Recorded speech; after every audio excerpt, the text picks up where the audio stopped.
श्री शिवाय नमस्तुभयम। दोस्तों, आप सभी लोग जानते हैं कि 14 जून 2025 यानी शनिवार को पड़ रही है आषाढ़ मास की संकष्टी चतुर्थी। और दोस्तों, यह वह तिथि है जो आषाढ़ मास में पड़ने वाली सबसे बड़ी तिथि है, क्योंकि यह शनिवार के दिन पड़ रही है और इसका बहुत ही बड़ा और विशेष महत्व होता है।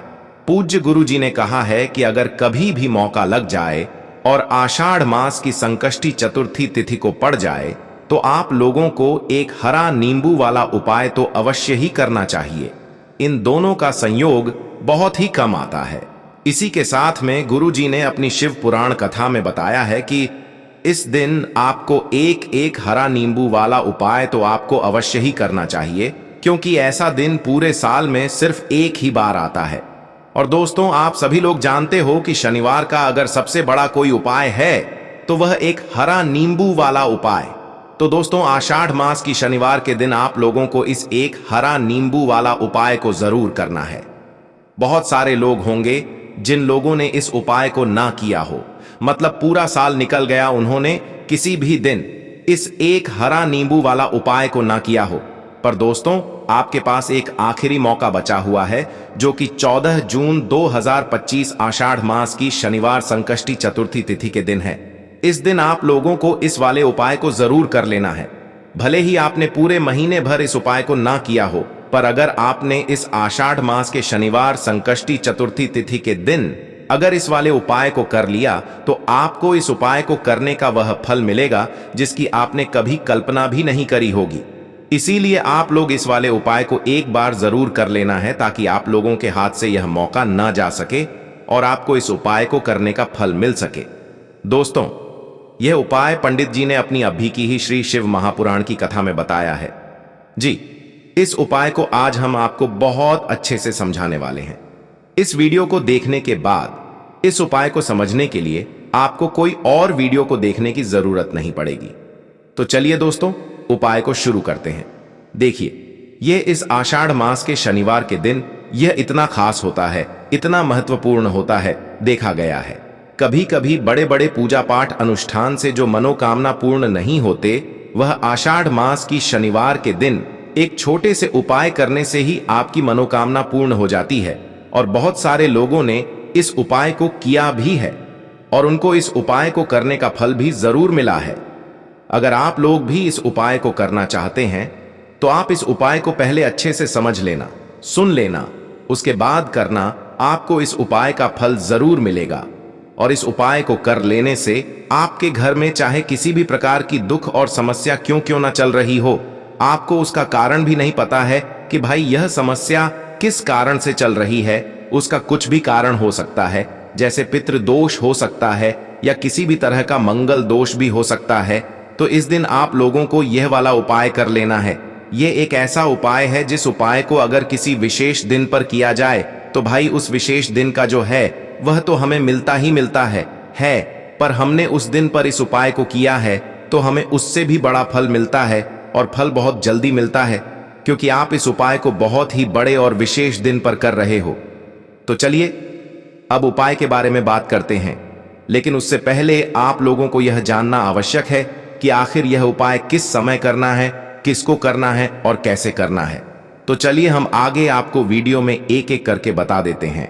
लेकिन उससे पहले अगर आप लोग हमारे चैनल पर पहली बार हैं तो हमारे चैनल को सब्सक्राइब करें और नोटिफिकेशन को ऑन करें, ताकि आप हमारे नए वीडियो के बारे में जान सकें। और हमारे चैनल को अपने दोस्तों के साथ शेयर करें, ताकि वे भी हमारे ज्ञान की बातें चैनल को सब्सक्राइब करें और हमारे नए वीडियो के बारे में जान सकें। बार आए हैं या फिर मेरी आवाज आज पहली बार सुन रहे हैं तो हमारे चैनल को सब्सक्राइब जरूर कर लेना और इस वीडियो को लाइक करके कमेंट बॉक्स में श्री शिवाय नमस्तुभयम, ओम नमः शिवाय जरूर टाइप कर देना। तो दोस्तों, इस एक हरा नींबू वाला उपाय को हमें इस ज्येष्ठ मास की शनिवार के दिन कैसे करना है, किसको करना है, किस समय करना है और कहां पर करना है, यह सारे सवालों के जवाब आपको इस वीडियो में मिल जाएंगे। और जो यह वीडियो देखेगा भाई, उसको एक हरा नींबू वाला उपाय जरूर करना चाहिए, क्योंकि इस दिन तुलसी पत्ते का भी बहुत ही बड़ा और विशेष महत्व होता है। आ जाए एक हरा नींबू वाला उपाय की तो यह सोने पर सुहागा वाली बात हो जाती है और यह एक बहुत ही बड़ा उपाय हो जाता है इस आषाढ़ मास की शनिवार का। तो अब दोस्तों, इस एक हरा नींबू वाला उपाय को आखिर करना किसको है, सबसे पहले हम लोग वह बात जान लेते हैं। तो देखो, घर की जो बड़ी माताएं बहनें होती हैं, उन माताओं बहनों में से कोई भी एक बड़ी माता बहन इस वाले उपाय को कर सकती है। और दोस्तों, अगर आप चाहे तो अपने घर में से सभी सदस्यों को भी इस उपाय को करवा सकते हैं। अगर किसी व्यक्ति की खुद की कोई मनोकामना है, खुद की कोई दुख और परेशानी है जो कि वह अपने लिए ही करना चाहता है इस वाले उपाय को, तो वह खुद अपने लिए भी कर सकता है। बाकी अगर कोई घर में से ऐसा है जो कि अपने पूरे घर परिवार की सुख और शांति के लिए यह वाला उपाय करना चाहता है, तो भाई वह भी कर सकता है, उसमें भी कोई दिक्कत वाली बात नहीं है। कहने का मतलब यह है कि इस उपाय को हर एक सदस्य भी कर सकता है और पूरे घर परिवार के सदस्य के लिए घर की बड़ी माताओं बहनों में से कोई एक माता बहन भी कर सकती है। माताएं बहनें अगर घर में उपस्थित ना हो या वह यह वाला उपाय ना कर पा रही हो, तो फिर घर का कोई बड़ा सदस्य भी इस एक हरा नींबू वाला उपाय को कर सकता है, चाहे फिर वह पुरुष ही क्यों ना हो, उसमें कोई भी दिक्कत वाली बात नहीं है। उसके बाद में दोस्तों, जो अगला प्रश्न निकल कर आता है वह यह आता है इस उपाय को लेकर कि आखिर इस उपाय को हमें किस समय करना है, सुबह के समय करना है कि शाम के समय करना है। तो देखो, इस वाले उपाय को आप लोग सुबह के समय भी कर सकते हो और शाम के समय प्रदोष काल में भी कर सकते हो। अब अगर आप पूछो कि भाई सबसे उत्तम समय कौन रहेगा इस एक हरा नींबू वाला उपाय को करने का, तो हम आपसे बस यही कहेंगे कि इस उपाय को आप सुबह के समय करेंगे तो ज्यादा बेहतर होगा। बाकी अगर प्रदोष काल शाम के समय भी करेंगे तो भी अच्छा होगा, उसमें कोई भी दिक्कत वाली बात नहीं है। तो अब दोस्तों, जो अगली सबसे बड़ी और महत्वपूर्ण बात आती है वह यह आती है कि सुबह अगर हम उपाय को करेंगे तो हमें कितने बजे से लेकर कितने बजे तक के बीच में करना है, और शाम के समय प्रदोष काल में करेंगे तो हमें कितने बजे से लेकर कितने बजे के बीच में करना है। तो देखो, सुबह जितनी जल्दी हो सके आप उपाय को करने की कोशिश करना। बाकी अगर किसी कारणवश लेट भी हो जाओ, थोड़ी देर भी हो जाए, तो 10 या 11 बजे तक भी आप उपाय कर लेना, पर 12 बजे से ज्यादा देरी ना हो, ठीक है? इस बात का ध्यान रखना। उसके बाद में दोस्तों, अगर शाम के समय प्रदोष काल की बात करें, प्रदोष काल का जो समय होता है वह शाम के 6 बजे से शुरू हो जाता है। मतलब शाम के 6 बजे से लेकर 7 बजे के बीच का जो समय होता है, यह समय प्रदोष काल का समय होता है। तो आप इस उपाय को 7 या 8 बजे के बीच में भी कर सकते हो। मतलब शाम के 6 बजे से रात 8 बजे के बीच में आप कभी भी इस वाले उपाय को कर सकते हो, उसमें कोई भी दिक्कत वाली बात नहीं है। तो देखो दोस्तों, सबसे पहला उपाय देखिए आपको क्या करना है। तो एक हरे नींबू से आप अपने जीवन से 1000 क्या लाख क्या करोड़ों शत्रुओं का भी सफाया कर सकते हैं, और कभी भी आपके शत्रु, आपके दुश्मन आपको पलट कर देखेंगे भी नहीं। अगर आपने एक हरे नींबू से छोटा सा उपाय कर लिया, तो जो लोग अपने जीवन में शत्रुओं से, दुश्मनों से बहुत परेशान हो चुके हैं, या जिन लोगों के ऊपर शत्रु बहुत कुछ किया कराया करवा रहे हैं, तो ऐसा समझ लीजिए कि जो भी बंधनवार क्रियाएं आपके शत्रु ने करवा रखी होंगी, आपके दुश्मन ने करवा रखी होंगी, किसी भी तरह से अगर आपके दुश्मन आपको नुकसान करना चाहते हैं, आपको हानि पहुंचाना चाहते हैं, या किसी भी तरह से आपको परेशान कर रहे हैं, कोई भी दुख, कोई कष्ट आपको दे रहे हैं, किसी भी आपकी संपत्ति पर, आपके व्यापार पर, आपकी दुकान पर उनकी बुरी नजर है, कुछ हड़पने की कोशिश कर रहे हैं, तो समझ लीजिए कि एक हरा नींबू लेकर बहुत छोटा सा उपाय आप करेंगे, और जो शत्रु आपको अपनी ताकत दिखा रहे हैं, आज आपको परेशान कर रहे हैं, उन शत्रुओं की सारी अकड़ निकल जाएगी। एक हरे नींबू के उपाय को अगर आप सही तरीके से कर लेते हैं, तो देखिए, उपाय पूरा समझें, सही से समझ के उपाय करेंगे तो 101% यह उपाय काम करता है, और जो भी आपके दुश्मन हैं या जो भी आपके शत्रु हैं, उनका सफाया पूरी तरह से हो जाता है। तो इस उपाय को आप किसी भी दिन कर सकते हैं। दूसरी चीज, स्त्री पुरुष कोई भी इस उपाय को कर सकता है। ऐसा उपाय आज की वीडियो में लाए हैं जिसमें आपके कोई पैसे खर्च नहीं होने वाले, सिर्फ आपको एक नींबू से उपाय करना है। अब यह हरा नींबू ही है जो आपके जीवन से शत्रुओं का पूरी तरह सफाया कर देगा, और कभी भी दुश्मन और शत्रु आपको परेशान नहीं कर पाएंगे। चाहे शत्रु और दुश्मन कितने भी पावरफुल हो, कितने भी ताकतवर क्यों ना हो, फिर भी आपका बाल बांका नहीं कर सकते। मतलब कितनी भी कोशिश कर लें, लेकिन फिर भी आपका कुछ नहीं बिगाड़ पाएंगे।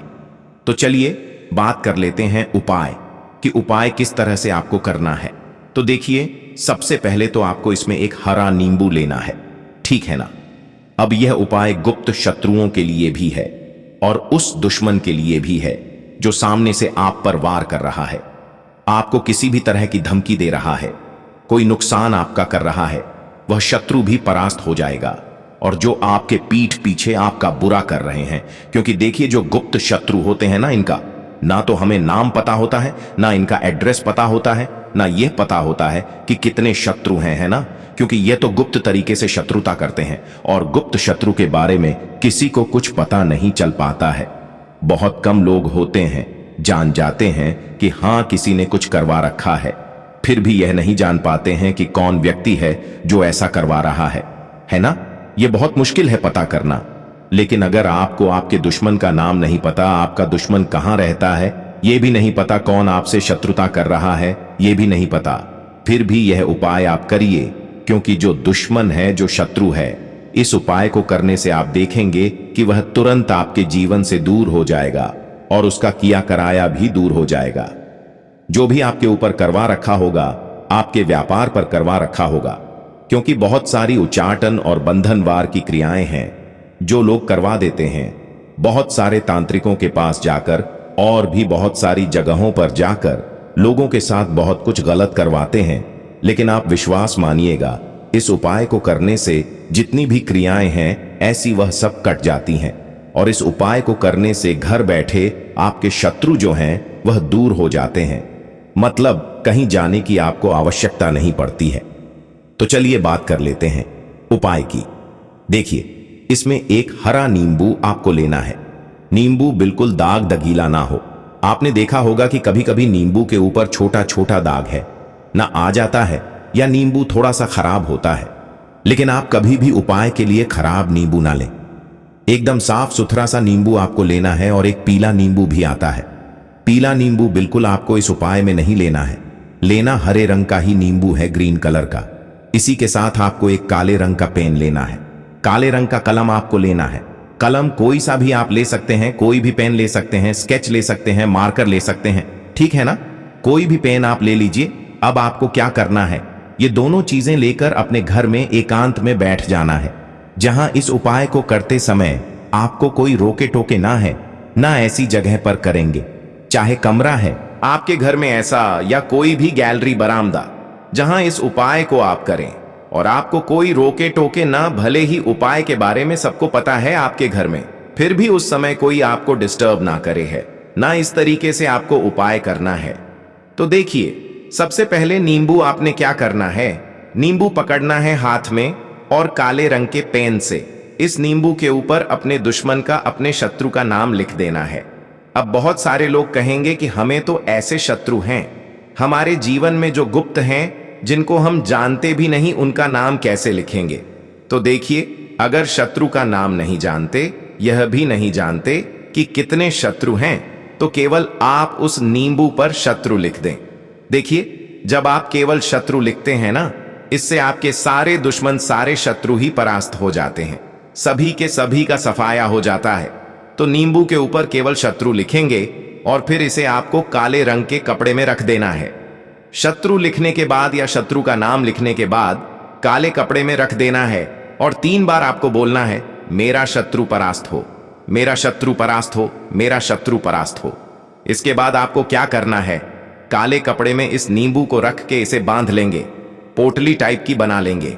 और जहां कहीं भी आपको थोड़ी सी मिट्टी दिख जाए, आपके घर के बाहर कहीं भी आपको लगे कि हां यहां कच्ची मिट्टी है, यहां खुदाई हो सकती है, वहां छोटा सा गड्ढा कर लें। घर से कोई चीज लेकर जाएं और उस गड्ढे में इस नींबू को आपको रख देना है और मिट्टी अच्छे से ढक देंगे कि नींबू बिल्कुल दिखे ना। यह उपाय शाम के समय का है, मतलब जब सूरज छिप जाता है उसके बाद कभी भी आपको यह उपाय करना है। सूरज की रोशनी में यह उपाय आपको नहीं करना है। यह उपाय करिए और जब आप इस नींबू को पूरा ढक देंगे, अपने घर चले आइए और कुछ भी आपको नहीं करना है, पीछे पलटकर नहीं देखना है। घर आकर हाथ पैर धो लेंगे और 1000 शत्रु हो, लाख हो, करोड़ हो, बिल्कुल उनका सफाया हो जाएगा। उन्होंने जो क्रियाएं आपके ऊपर करवा रखी हैं तांत्रिक क्रियाएं या कोई भी जादू टोना सभी कुछ दूर होता है। इस उपाय को करने से तो करिए यह उपाय और इसका चमत्कार देखिए।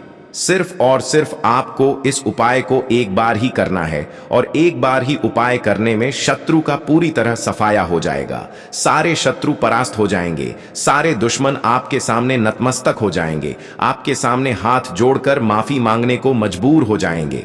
मतलब आपका कुछ नहीं बिगाड़ेंगे। तो देखिए, नींबू जो है यह साधारण नहीं होता है। नींबू के अंदर ऐसी ऐसी शक्तियां पाई जाती हैं जो आपके दुश्मन को, आपके शत्रु को जड़ से खत्म कर सकती हैं। आपने देखा होगा कि जब भी लोग अपना व्यापार शुरू करते हैं या जो भी बिजनेस करते हैं, दुकान खोलते हैं, छोटा मोटा व्यापार जैसा भी काम करते हैं, वहां पर नींबू मिर्च जरूर लगाते हैं। क्योंकि देखिए, जो नींबू और मिर्च होती है ये आपके जीवन में धन को लाने का और बढ़ाने का काम भी करती है। क्यों? क्योंकि नींबू और मिर्च जो होता है, इसे जब आप अपने घर के दरवाजे पर या दुकान पर, शॉप पर लगाते हैं, इससे कभी भी आपके दुकान को, शॉप को नजर नहीं लगती है। बुरी नजर को बाहर ही ये रोक देती है। साथ ही साथ जो नींबू होता है यह शत्रु से छुटकारा दिलाने के लिए, दुश्मनों को दूर करने के लिए बहुत उत्तम होता है। तो उपाय करें, आपको लाभ जरूर होगा। अब हम बात करते हैं दूसरे विशेष उपाय ई की। देखिए, यह उपाय भी आपको तुलसी जी के पौधे के वहां पर करना है। आपके भाग्य का उदय करने के लिए आपके घर में धन संबंधी परेशानियां हैं, कर्ज की समस्या अगर दिन पर दिन बढ़ती जा रही है, खत्म नहीं हो रही है, बहुत ज्यादा परेशानियां हैं, तो आपको यह उपाय करना चाहिए। देखो, करना क्या है, बहुत ध्यान से समझना। आपको मात्र तांबे के पात्र के अंदर जल लेना है। उस जल के अंदर एक चुटकी आपको हल्दी मिला देनी है, ठीक है? और साथ में लेना है एक कमल गट्टा। ये केवल उपाय शनिवार संकष्टी चतुर्थी तिथि के दिन करना।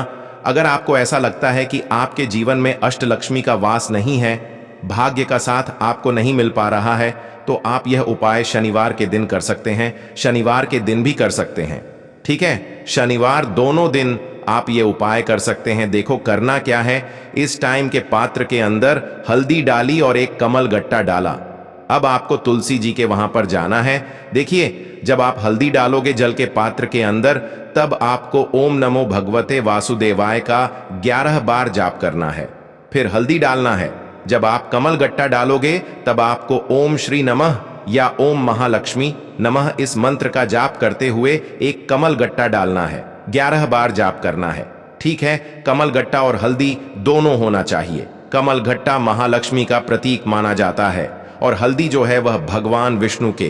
किन निमित्त आप हल्दी डालेंगे, ठीक है? इस जल को आपको तुलसी जी की जड़ में अर्पित करना है। अर्पित करना है ओम नमो भगवते वासुदेवाय का जाप करते हुए। बस इतना सा उपाय करना। धन संबंधित को कोई भी परेशानियां हैं वह सब दूर हो, ऐसी आपको प्रार्थना करनी है।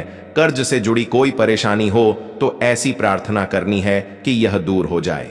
ऐसी कामना करते हुए यह दूसरा प्यारा सा उपाय आपको करना है। तो देखो, यह हो गया दूसरा उपाय, जो कि आप सुबह से लेकर के शाम तक कर सकते हैं। शनिवार के दिन सिर्फ एक बार ही करना है। अब जो कमल गट्ट है, कमल गट्टे को आपको वहीं पर तुलसी जी के वहां पर रखे रहने देना है। आपको उठाना नहीं है। वह कमल गट्टा चाहे तो आप तुलसी जी की वहीं पर गांठ दें, ठीक है? तो भी चलेगा। तो इस प्रकार से आपको यह सुंदर सा उपाय करना है। अब हम बात करते हैं तीसरे उपाय की। ध्यान रखना, यह जो दूसरा उपाय है यह आपको आपके घर में ही करना है। बाहर कहीं पर भी मत करके आना, ठीक है? घर में अगर तुलसी जी हो तो ही आप यह उपाय कर सकते हैं। अब हम बात करते हैं तीसरे विशेष उपाय। देखो, भाग्य का साथ आपको मिले तो गुरु बृहस्पति को मजबूत करना बहुत जरूरी होता है। इसीलिए पूज्य गुरुदेव ने एक बहुत ही सुंदर सा उपाय बताया था, जो कि है पीले चावल का। थोड़े से अक्षत लेना, चावल लेना। अगर आपको ऐसा लगता है ना कि आपको किसी भी चीज में सफलता नहीं मिल पा रही है, किस्मत का साथ आपको नहीं मिल पा रहा है, तो पीले चावल लेना। पीले चावल कैसे करोगे? चावल लेना साबुत, उसके अंदर पीली जो पीला चंदन है वह आपको मिला देना है और चावल को पीला रंग कर देना है, ठीक है? साथ में लेना है एक बेलपत्र और साथ में लेना है तांबे के पात्र के अंदर जल, ठीक है? यह तीनों सामग्री लेकर के शनिवार संकष्टी चतुर्थी तिथि के दिन सुबह से लेकर के रात्रि तक, जब आपकी इच्छा हो तब आप यह उपाय कर सकते हैं। अब आपको क्या करना है, भगवान शिव के मंदिर में जाएंगे। जो एक बेल पत्र है वह माता अशोक सुंदर वाले स्थान पर आपको अर्पित करना है। डंडे का हिस्सा जलाधारी की तरफ हो चाहिए, उस प्रकार से आपको यह बेल पत्र अर्पित करना है। जब बेल पत्र अर्पित करोगे तब आपको कुंदकेश्वर महादेव का नाम लेना है, माता अशोक सुंदरी वाले स्थान पर। ठीक है। अब जो चावल के दाने हैं जो अक्षत लेकर के आए हैं वह भगवान शिव के शिवलिंग पर आपको अर्पित करना है। जब आप अर्पित करोगे तब आपको बृहस्पति शवर महादेव का नाम लेना है। बृहस्पति शवर महादेव ही एक ऐसे महादेव हैं जो आपके गुरु ग्रह को मजबूत करता है, तो आपको इस प्रकार से अर्पित करना है। और अंत में एक लोटा जल धीरे धीरे पतले दरा से बृहस्पति शवर महादेव का स्मरण करते हुए या श्री शिवाय नमस्तुभयम का जाप करते हुए आप अर्पित करें। यह मात्र केवल और केवल शनिवार के दिन किया जाता है और यह उपाय बहुत ही ज्यादा प्रभावशाली है। ध्यान रखना, हल्दी का उपयोग मत करना। चावल में पीला करना है। चावल को तो पीला चंदन ही होना चाहिए। ठीक है। अब यह जो उपाय जो भी करता है निश्चित तौर पर उसके जीवन के सारे अंधकार दूर होते ही होते हैं, उसको सफलता भी मिलती है। बृहस्पति मजबूत होते हैं, किस्मत का साथ उसको मिलने लगता है। यह उपाय अगर आप प्रदोष काल के समय करते हैं तो और लाभकारी सिद्ध होता है। तो दोस्तों, यह थे पूज्य गुरुजी द्वारा बताए गए कुछ बहुत ही खास उपाय। अगर आपको जानकारी अच्छी लगी हो तो वीडियो लाइक करिएगा। मिलते हैं फिर एक नए वीडियो के साथ। श्री शिवाय नमस्तुभयम।